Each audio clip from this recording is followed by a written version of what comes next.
देंगे उतना फायदा आपको मिलेगा। पैसेज लिखा है, ध्यान से मेरे साथ मिलके पढ़ें समझें। One dull dark day in autumn. इन लिखी हुई बात को अगर ध्यान से देखें तो यहां पर दो शब्द हैं जो परेशान कर रहे हैं। मैं फिर कह रहा हूं, कॉम्प्रिहेंशन पैसेज का आधार हम जो तैयार कर रहे हैं, इसी के आधार पर हम लोगों को अपना क्लोज टेस्ट भी तैयार करना है। अब इस लिखी हुई बातचीत को अगर देखूं मैं ध्यान से, तो इसमें डल कहने का मतलब क्या हुआ? डल का मतलब तो हुआ अनइंटरेस्टिंग। अब अनइंटरेस्टिंग कहने का क्या वजह हो सकता है, ये हमें सोचना है, पैसेज में ढूंढना है। इसने कहा डार्क, डार्क कहने का मतलब क्या हुआ? ये दिन के कौन से हिस्से में ट्रेवल कर रहा था, ये सवाल है। ठीक है, तो डार्क का भी आंसर हमें ढूंढना है। One dull dark day in autumn I was travelling on horseback through a dreary stretch of country side.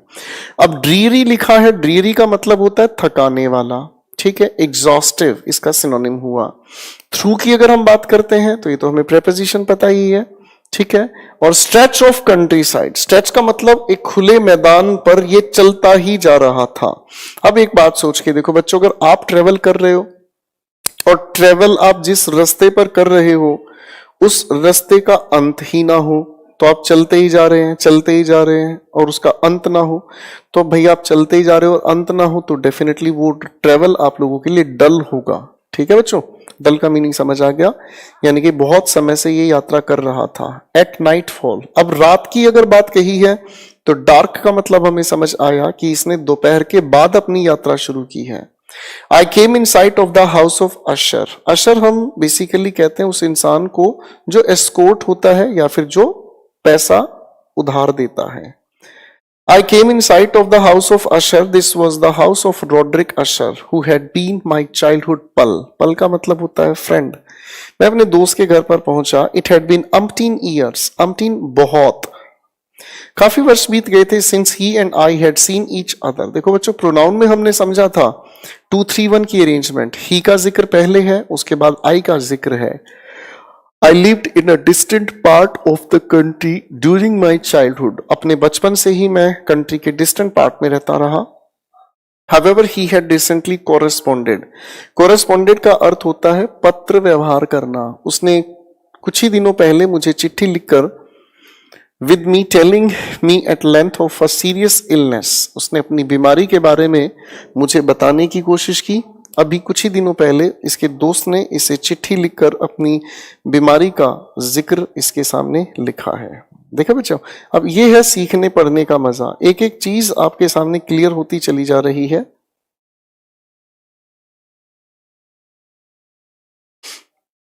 आगे इसने लिखा है end of mental disturbance that was troubling him.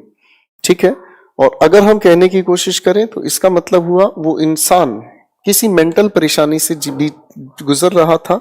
बिलिगर्ड bye, बिलिगर्ड का मतलब होता है suffered, suffered by his problems Roderick was leading the existence of hermit. Hermit हम कहते हैं साधु को, वो इंसान जो अपने घर से दूर रहता है और अपने जीवन में अकेला ही रहकर जीवन को काटता है। चलिए क्वेश्चंस आपके सामने हाजिर होंगे। सबसे पहले क्वेश्चन की सीरीज आपके सामने।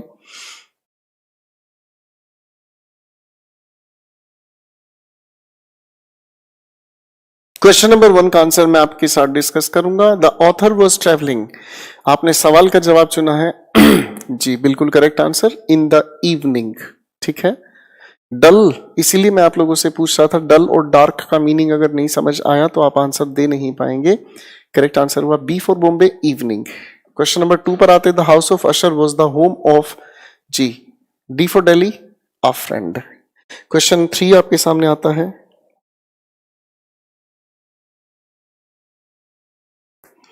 the author lived in the country during the time of writing, during the childhood, during the period in between, during his youth. Correct answer B for Bombay, passage से यूं का यूं लिख कर दिया गया है। क्वेश्चन नंबर 4 पर आ जाते हैं।